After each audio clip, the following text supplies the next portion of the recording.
Hi there, I'm Gina Gardner and this is Rachel Davidson, my very good friend. Hello. Both of us are #1 international best-selling authors, but they're very different things. Rachel is a spiritual novelist, and for me it's all about empowerment and helping people step into their genuine power to be as good as they can be. Our theme today is about the power of optimism and hope. And actually, if you listen to the news at the moment, there's not a lot of that about, it would appear. It doesn't sell newspapers and it doesn't encourage people to sit in front of their tellies with these good news stories, does it? But actually, one of the things that makes a difference, particularly in times of challenge and difficulty, is maintaining a sense of optimism. And we know from the research that people who are optimistic are healthier, they're happier, they're more productive. That their lives are very much focused on living the best that they can now, rather than focusing on the past and the worries of the past, or being anxious about what's going on in the future. But hope is one of those things that, if you think about the bleakest times, for example, World War II, one of the things that Churchill provided was he was a beacon of hope. Yeah. And I think that, having hope, having faith that the sun is going to come up tomorrow, and even if today has been really grim, but tomorrow can be a better day, is what keeps you going. Hope is one of those classic film stories, isn't it, where the characters are put through terrible injustice and cruelty and so on. And the theme of the film is, that you may torture me and damage me, but you will never remove my hope. And it's a great sort of humanity is special because we have hope. Yeah, and I think one of the reasons why we engage with those sort of things is that at a deep unconscious level we recognise just how vital hope is to our sense of well-being. Yes. And I've worked with a lot of people who've got depression and anxiety, and I think that the factor that underpins that is that they've lost hope. Yes. And when I say they've lost it, it's not gone. No. It's just hiding. Yeah. And then they need to find it again. Yes. And Greek mythology, of course, the story around hope is Pandora's box. Yes. Which everybody remembers about all the awful things that get set free from Pandora's box, because she's a curious little mite and she can't resist opening it. And Zeus, of course, has sent it as a punishment for her husband. Yes. And she opens it up, and all manner of horrible things set forth and gallop around the world, making human life difficult.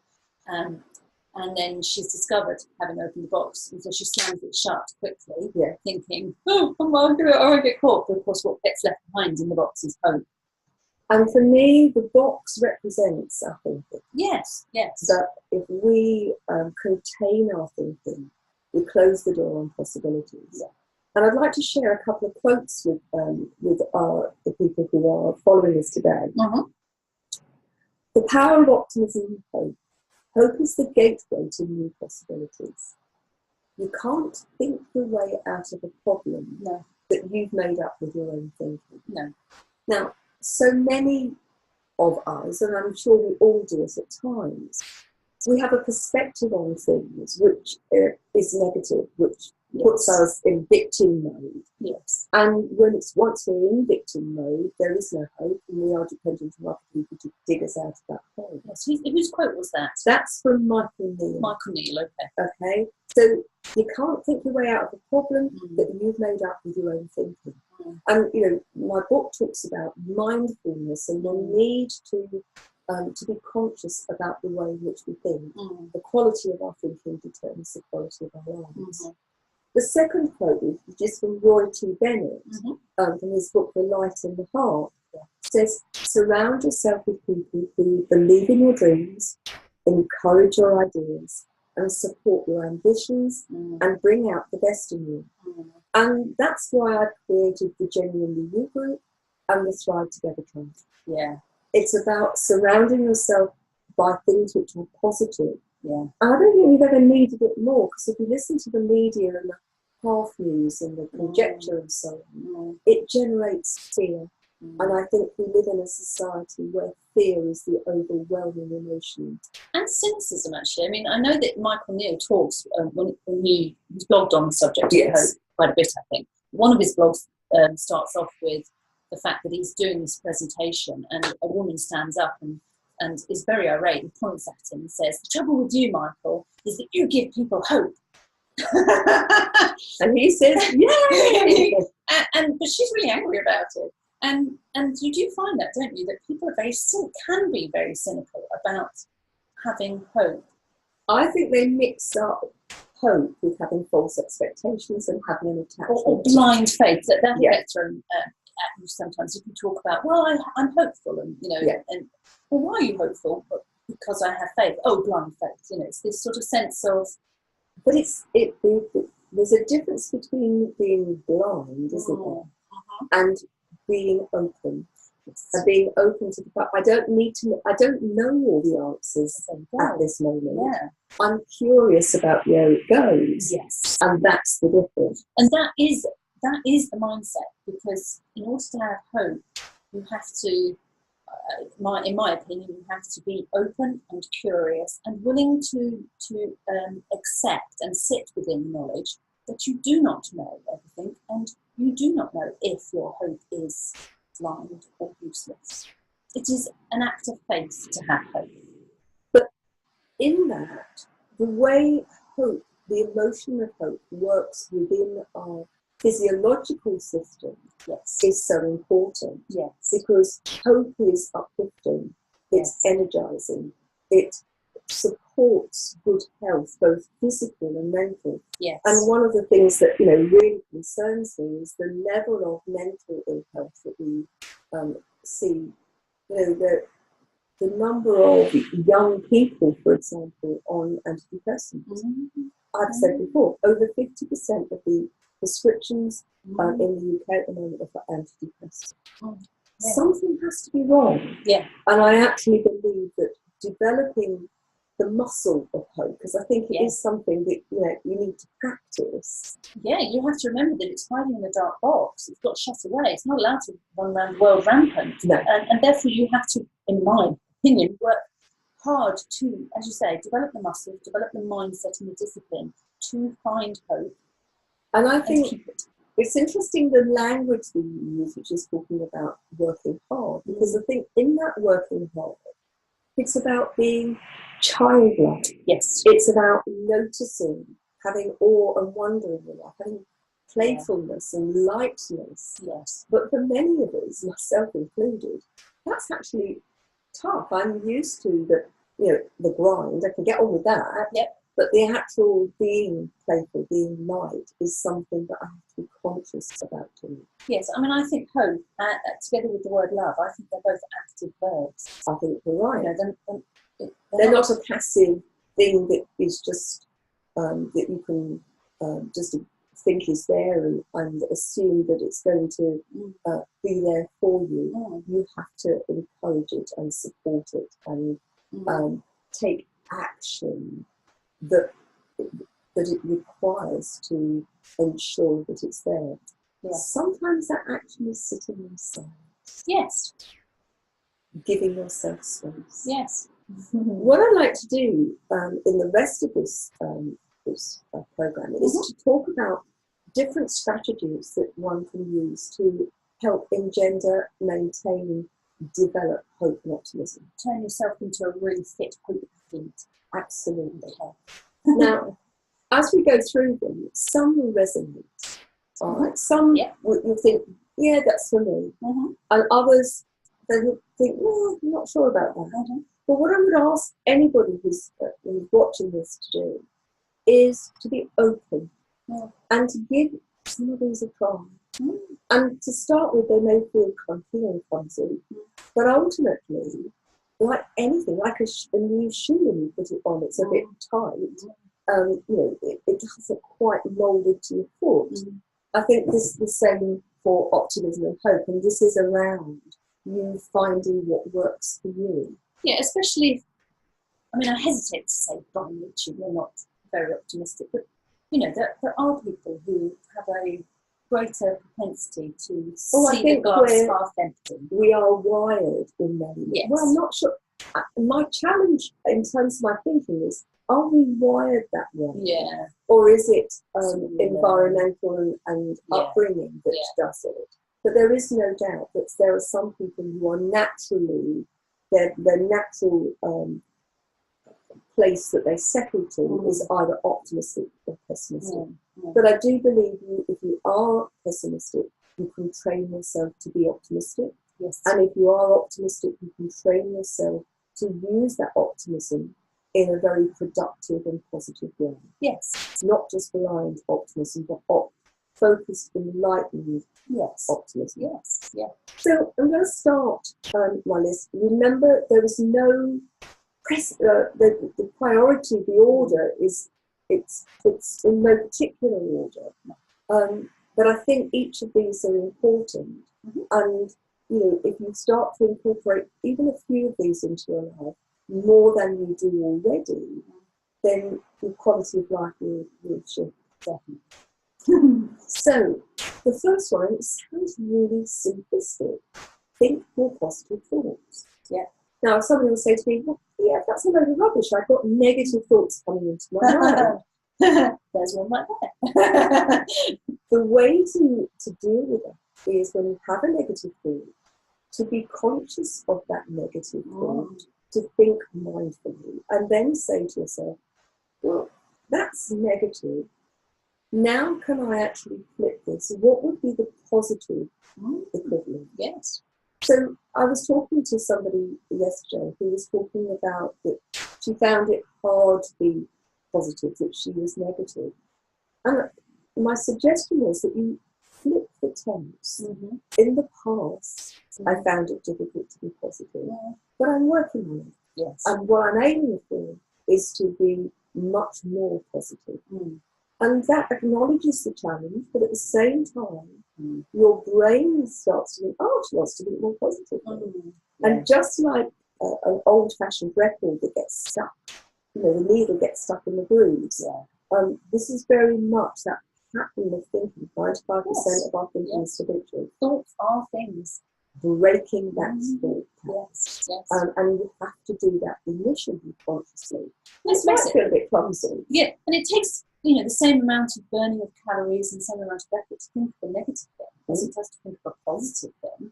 And the impact, the negative impact on your body, your physiology, is far reaching, very damaging. Yeah. Because we go into that place where the unconscious mind sees danger. Yeah. Because the unconscious mind is purely there to keep us safe. It's about noticing when things are uncomfortable, when things you don't like, things are a threat. And so part of this training is about getting the brain to recognize what a true threat is.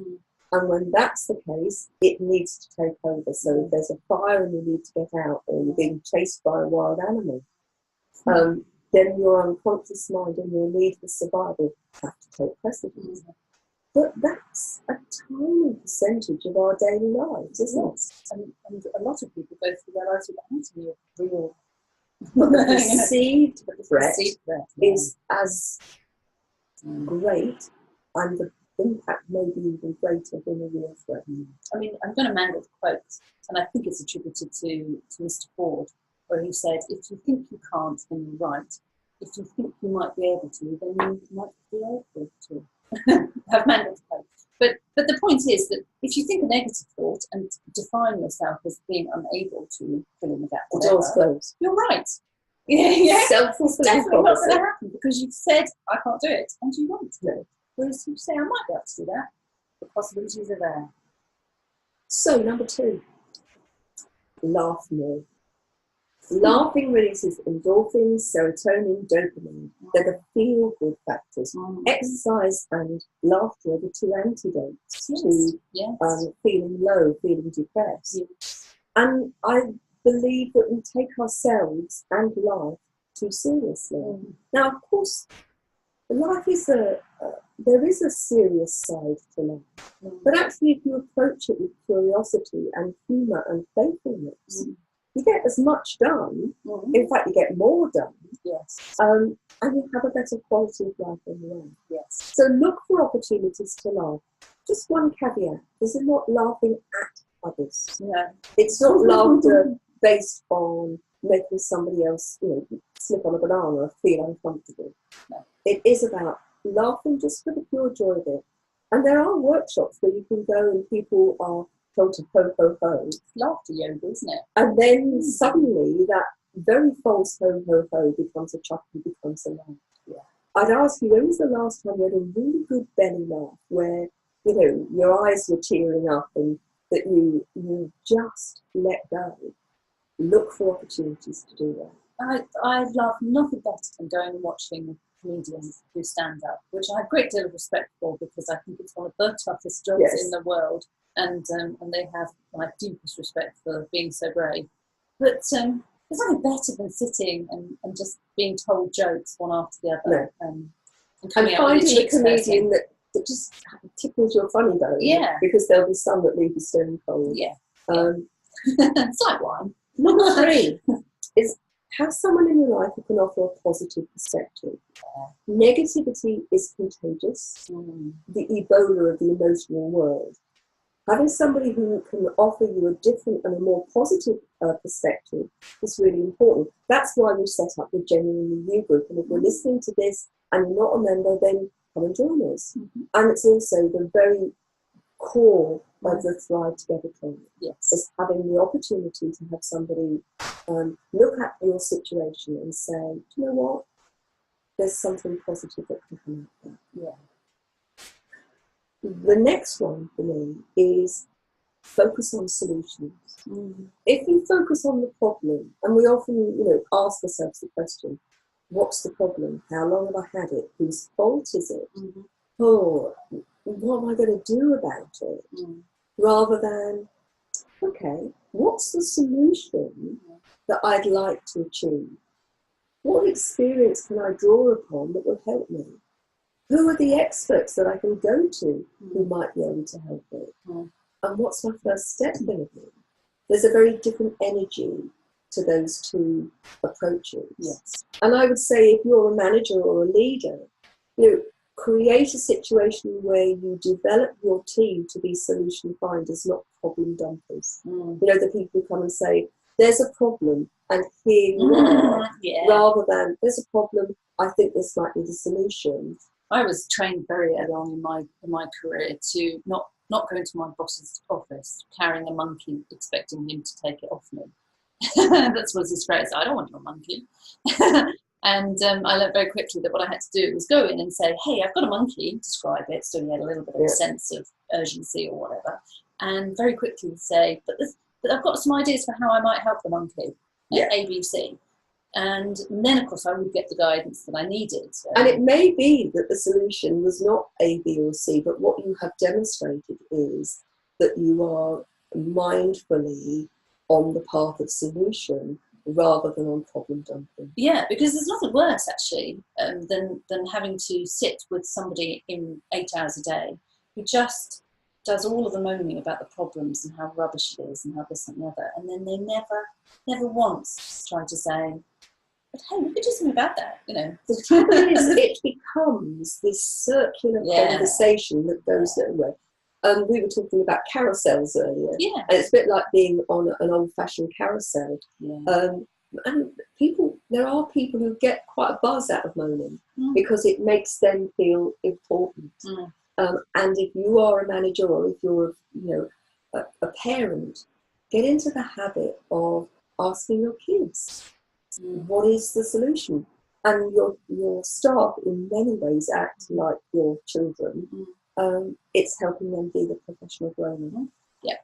So my next thing, look for the silver lining. And for me, the silver lining is always about what's the lesson? What can I learn from this? Yes. And even in the darkest situations, there will be a learning, a lesson, a silver lining. I really believe that too. I think that there is always something that will come from a withdrawal, a negativity or whatever. Redundancy is a good example, isn't it? That a lot of people go through. And I know when I have been made redundant multiple times, each time it's felt, obviously very frightening and disruptive. But each time it's always led to something else. It's always, sometimes doors slam and you think, there's not going to be another door open. Oh my God, I'm stuck, no doors. But actually, it takes another door to actually close sometimes for something else to open. I think of my own situation. I became very physically disabled, wheelchair bound. The gift for me was actually the work that I do now. It was finding a way to empower others without interfering. Supporting and teaching, but not taking responsibility for their performance. I mean, I talk about holding people to account, but for me, that's the first stage, that you hold them to account in order to help them learn to take account of their own performance. Yeah. It's a stage. Yes. But ultimately, they need to know what the expectations are, and you need to model those.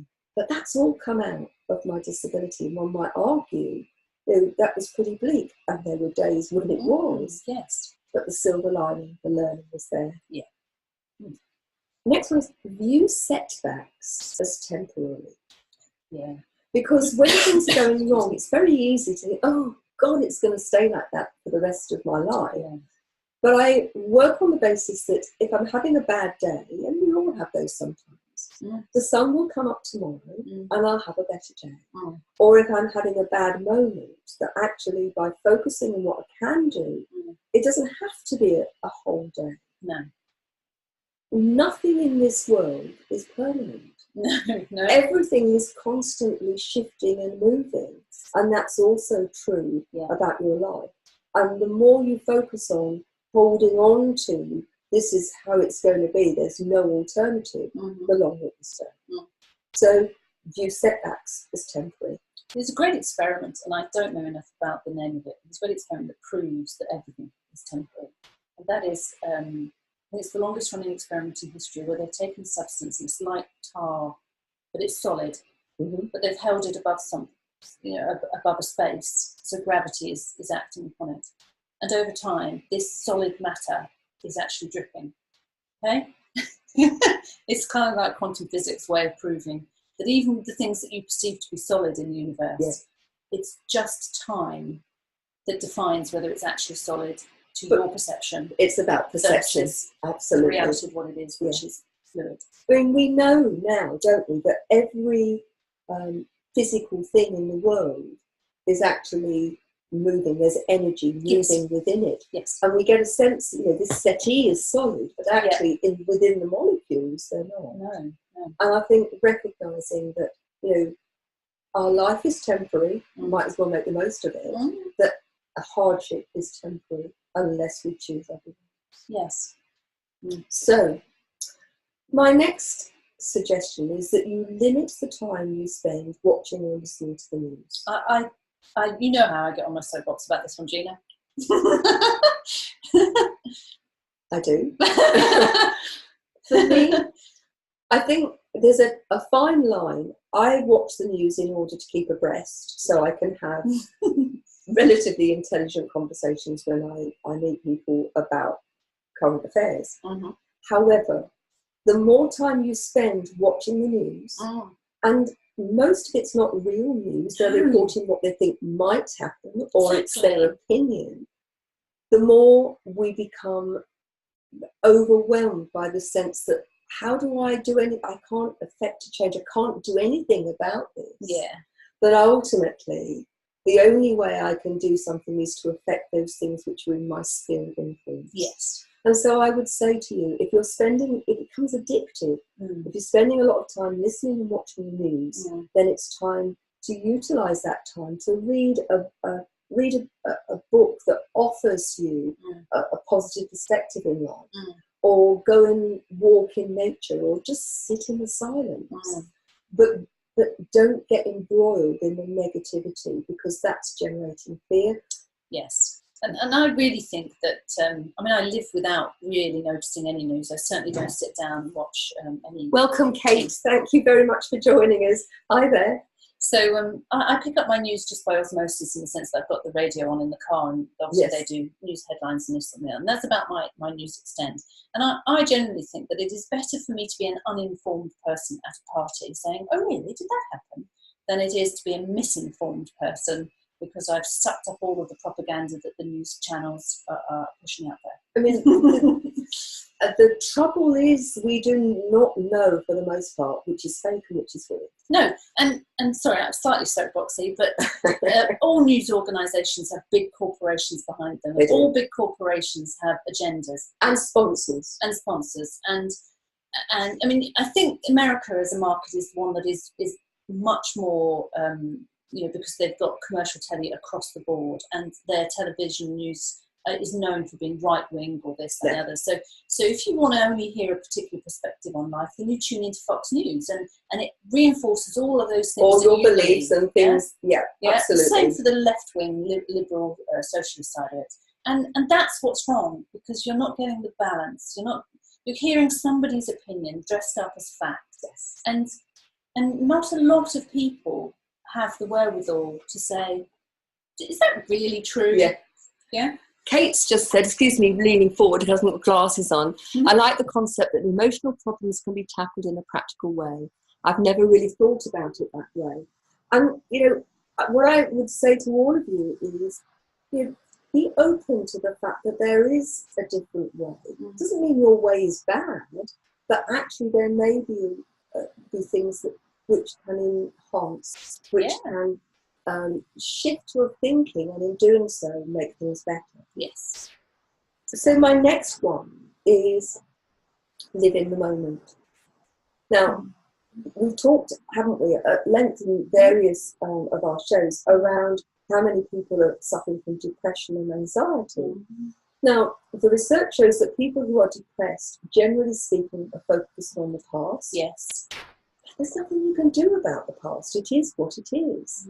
And worrying about something that you did or didn't do, or what's gone before, is rather like sort of trying to shoot the stars with a bow and arrow. Yes. Because ultimately, the only thing the past has to offer you is a lesson in terms of how you live your present and your future. Yes.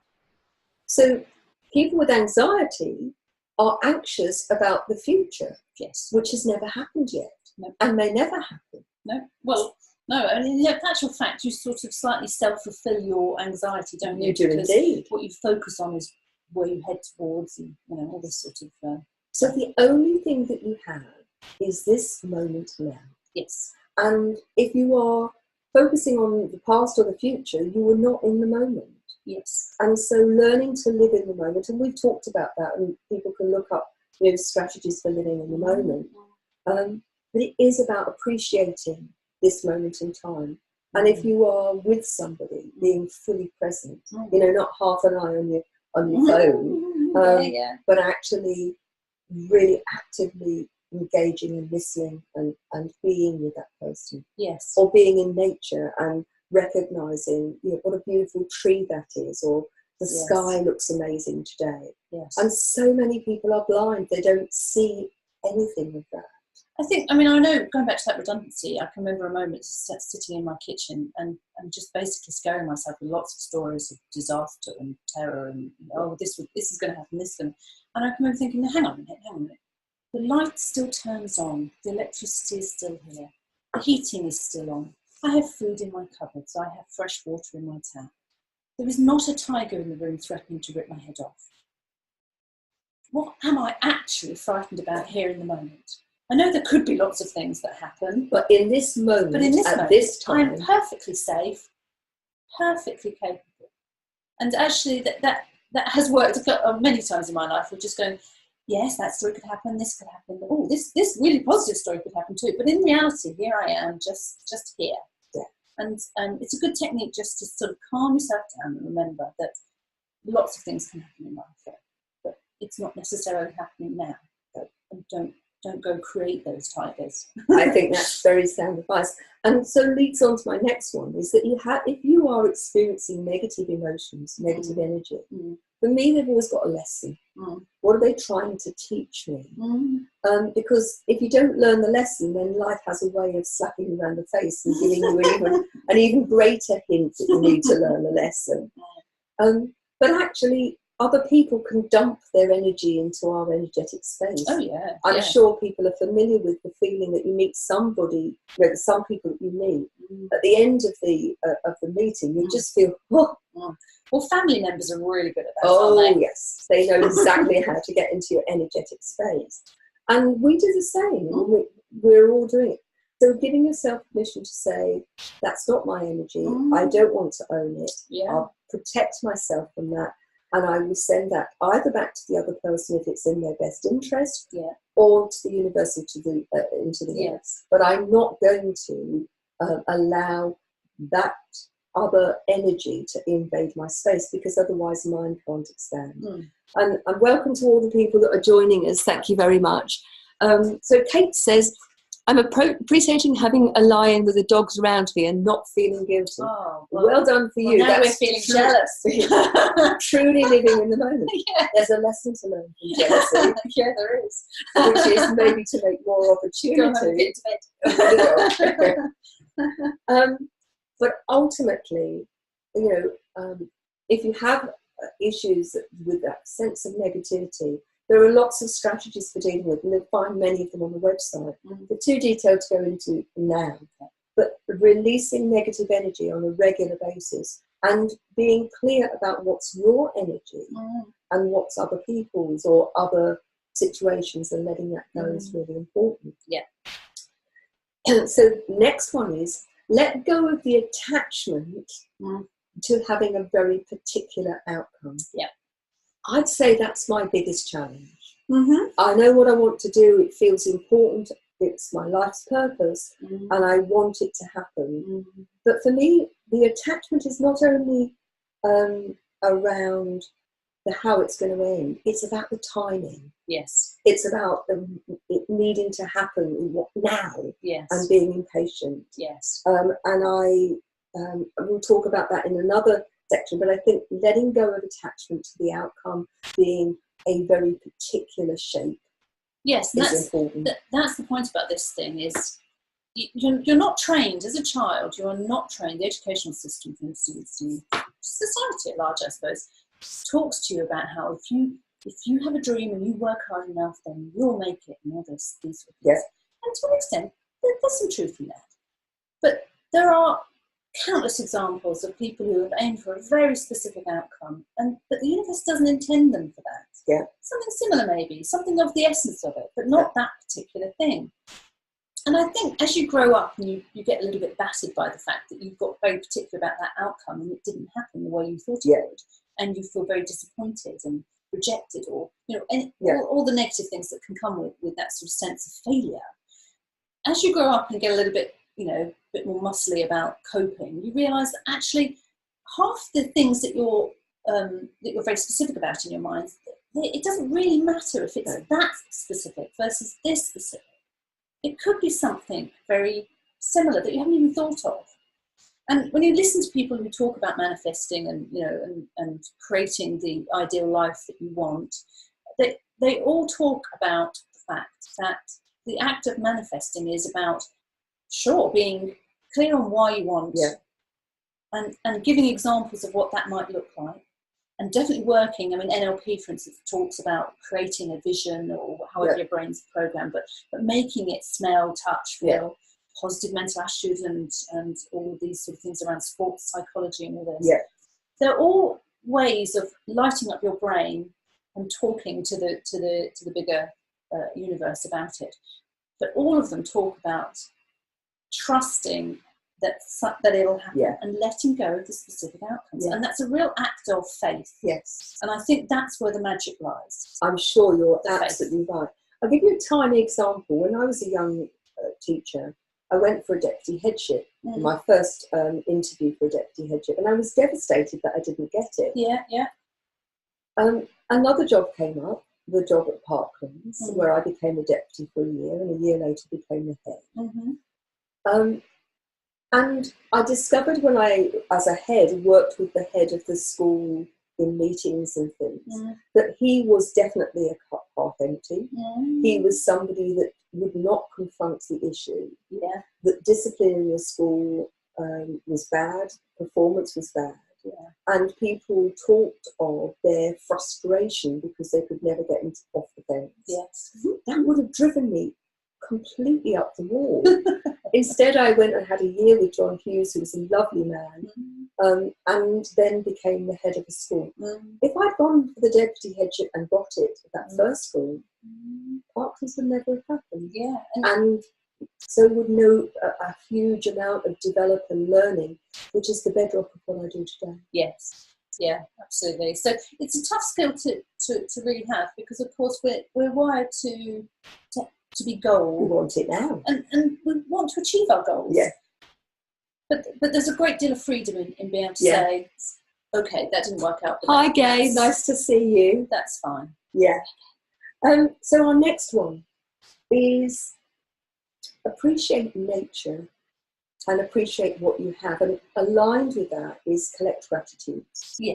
Because in wiring our brain to focus on those things that we are grateful for, to appreciate, our brain then is very different in terms of when we're not noticing. It opens things up, it lights things up. Gratitudes are, for me, are the biggest key to opening possibilities. And ultimately, your brain, remember, we just talked about, it's like an old-fashioned record. If it's stuck in the position of not noticing, of being unconscious, then it's got nowhere to go. But starting to notice, and I use a technique called collecting gratitudes, making it easy, looking for the little things. You know, somebody makes you smile, or you have a phone call, or I'm looking out in my courtyard and I can see the polyanthus. I can see the clouds in the sky, and I look at the shapes and appreciate the grandeur of nature. And then just before you go to bed, scan the day, choose 5, your best 5, but make it easy. I think of gratitude as my act of worship.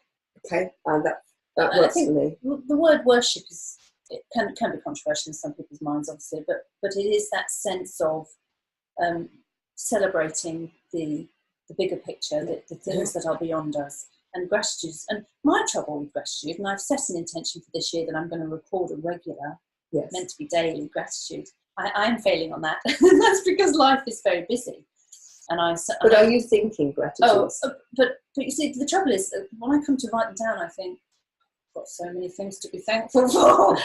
And the difficulty is that I want to be constantly grateful. I am constantly grateful for certain things in my life. And I sort of start to write those down, and I think, oh no, I did that yesterday. Don't get tied up in the detail of it. You know, the fact is that just a few moments of just celebrating. Of it. And I think, you know, the writing down does help you, but you're putting yourself under the pressure. I should be doing it daily.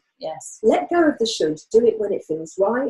But in the meantime, the practice of thinking it is really important. I'm just looking at some of the comments. So, that was a hello.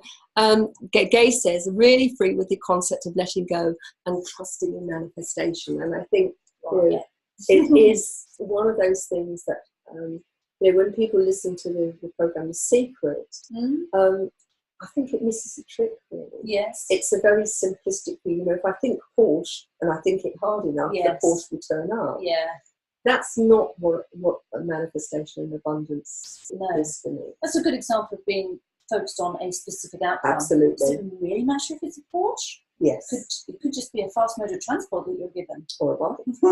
Exactly. Because you need the exercise.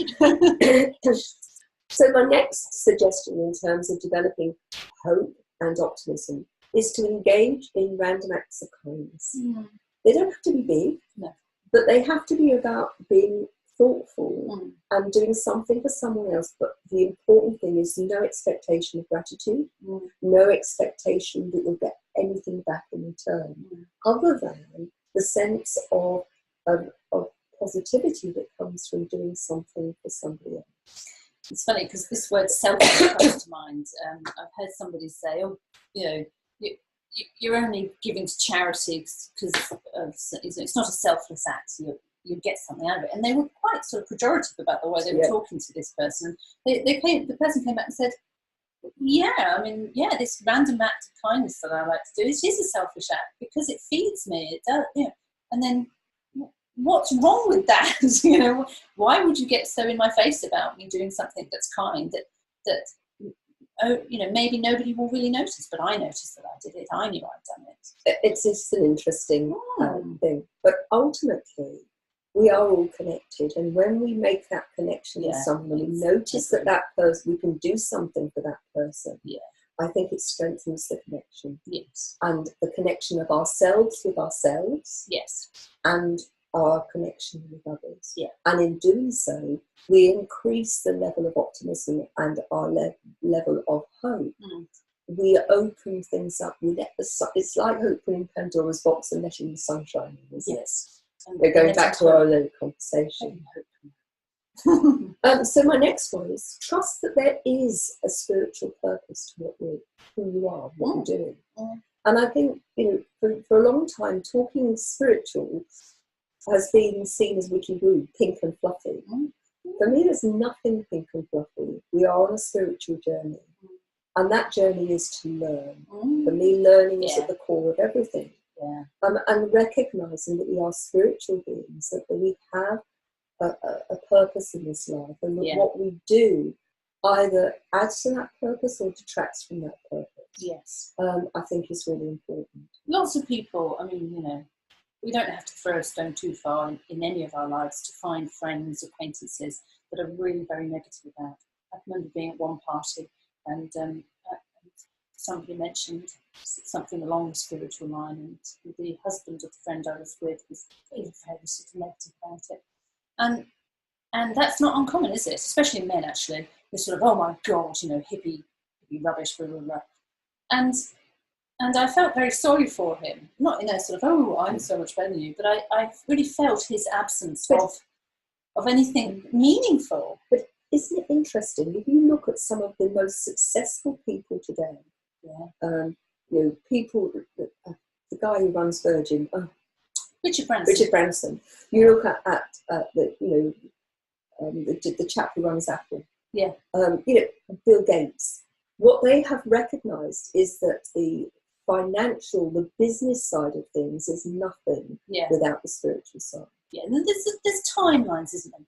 There's lots of timelines. There's the actual physical timeline of, you know, you go from being a baby to growing up, and there is a biological level of development that goes on. So cynical people can often be quite young because you know, they haven't sort of had their sharp corners roughed off them by life by then. But this guy was in his 40s and still really, really very adamant about it. And it's my personal belief, it's my personal experience, that by the time you get to, you know, your middle age and beyond, then if you're living a happy, positive, hopeful, you know, striving, seeker life, then you should have come to some level of understanding that there are things beyond our knowledge and things beyond.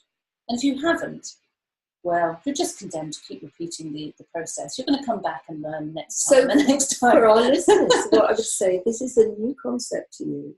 Just be curious.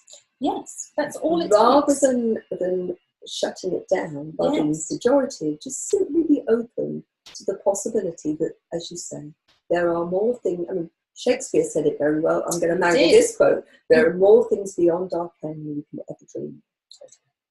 My next one, and again, this for me is in terms of this gets mixed up with having an attachment to it looking a particular way, is recognise your impatience when you're meeting roadblocks. It has to be in divine time and not yours. It's the thing I struggle with because I am keen for things to make a difference.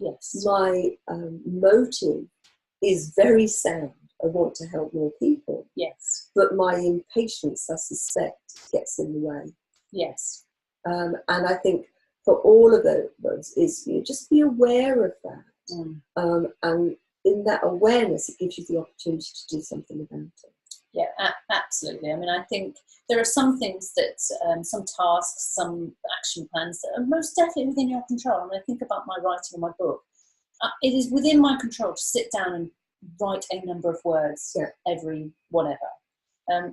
But there are lots of things that are out of my control. And so it's really about learning to get impatient with yourself about stuff that, you can push yourself to do sensibly. And then other stuff that where, you haven't really got the whip hand on it, just learning to let go. Yeah, just to ride with it, just go down the river. Yeah.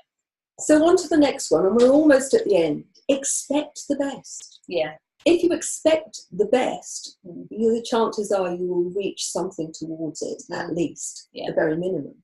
But if you expect the worst, the chances are you're going to get the worst. Yep. Because your perception of what goes on is seen through the glasses of either I'm expecting the worst or I'm expecting the best. Yes. So lots of people expect the worst of somebody else. Yeah. They behave in a particular way, which triggers that behaviour, the very behaviour that they don't like in the other person. Yeah. And I would say expect the best until proven otherwise. Expect the best from life in general. Expect life to treat you well, and then take up an approach that supports that. Yeah, I mean, most recently I heard, it was Mike Dooley saying that you should think of yourself as a brilliant manifester. You should say to yourself, I am brilliant at manifesting. I am. Yeah. Because to do anything else is to just, take away a lot of your power. And why would you do that to yourself? Absolutely. Well, there's no need for it. And saying, I am the best, people shy away from it because... it's seen as ego-driven. Especially in the English culture, I think, where we're all taught not to be big. But I think you need to make a qualification. I am the best me. Yeah. My being my best me does not diminish you being your best you. Yes. And for me, it's not about win-lose, it's about win-win. Yes. Aligned with that, I would say, is see the universe as essentially benign. Yes. That, whilst terrible things happen and there is calamity and disaster and so on, but ultimately we live in a world that provides us with food, with water, with shelter, and I believe much more beyond it. And so having that principle. I think the universe is non-judgmental. Yeah. So, it doesn't, people do bad things, and lots of religions and lots of belief around the fact that no matter what your sins, if you repent them, then God will forgive. Okay, so you're constantly enough. Now that can sometimes be interpreted by people as in, all right, so I can fall over, crack my head, and God still loves me, and I can do all of it. So it doesn't really matter if I do good or bad things there, because God still loves me, does he? And they take it as a slightly sort of, But the universe, whilst being non-judgmental, is not neutral. No. So you can do bad things. It's a free will choice. Not on this one. It's a free will choice. And ultimately, you are still loved by Source. But if you want to be happy and you want to be, fulfilled, and you want to have that sense of being right in your world, you have to acknowledge that the universe, whilst benign, is not neutral. Yeah. It will reward you by giving you what you set out to do. So if you want good stuff in your life and you focus on it, and that's what you'll get. That's what you'll get. It is a positive.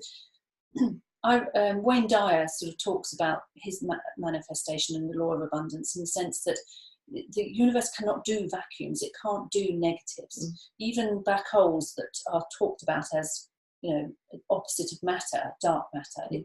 It's only because as scientists we don't really understand what it. I don't believe they are truly absences of things. No. It's just different. So he gives a good example of the ability for the fact that our minds can't create a negative. So think of an elephant. Is a classic one. To prove the point that in order to delete something, you have to create it first. Yeah. So and it's possible to create a negative in the sense that you create something in order to then. Yeah. But even our brains can't really truly remove. The brain does not compute. Don't. You can't remove an image of an elephant from your mind. You can say to yourself in the moment, but I need to think of something else because I've just been told to not think of an elephant. Yeah. But every single point is an act of creation. Yes. So you are put in a positive constantly. And I believe that is what a benign universe means. I think I would agree with that. I'd like to, the last thing I would say is celebrate yourself. Yes. Who you are, your achievement, and celebrate each one. Because success breeds success. Yeah. And if something's gone wrong or you think that you have not done the best that you can do, learn from that. Yeah. And celebrate the fact that you are learning. Yep, it took a lot to get you here. You might as well just give yourself the praise for doing it. So I'm going to bring things to a close. I would say to you, please let us know what you think about optimism and hope. Yeah. Engage with us. Go to Genuinely You. Start to engaging with that. Look at the website, which is genuinely-you.com. You can get free download of Thriving Not Surviving, the 5 Secret Pathways to Happiness, Success and Fulfillment. You can get free access to the TV series. All of my books are on there. Rachel's book, The Point of Me, is there. But please engage, share, because if we can share this with other people, if we can get people to be more optimistic, to have more faith, to be more hopeful, then we can, like a stone in the puddle, start to get the ripples moving out, and we can be the antidote to the hate and derision that there is about. So thank you very much for joining us. Same time next week. For those of you that want to watch Facebook Live, we're on UK time, 10 o'clock every Tuesday morning. Wednesday morning. Sorry, I've lost a day. Wednesday morning. If not, then the recordings are always on the website. Genuinely-you.com. Thanks very much. Take care. With love. Bye-bye now.